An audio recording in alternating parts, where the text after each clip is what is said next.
On behalf of Expert Village, my name is George Engel with Mr. Fix-It Handyman here in Miami, Florida. And today I'm going to be showing you how to install weather stripping on the exterior of your garage door. Okay, so now we're going to take our measurements. We're going to cut our piece of trim in a little miter box. I'll explain that to you in a second. Again, here's our trim.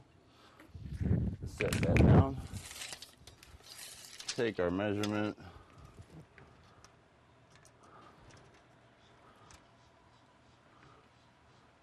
About 83 1/4. So we're going to get our miter box. This is a pretty simple miter box. Pick it up at your local home store.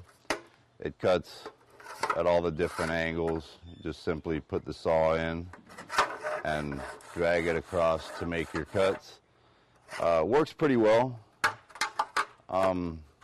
Unless you have like something bigger, mechanical, but otherwise this one works just fine.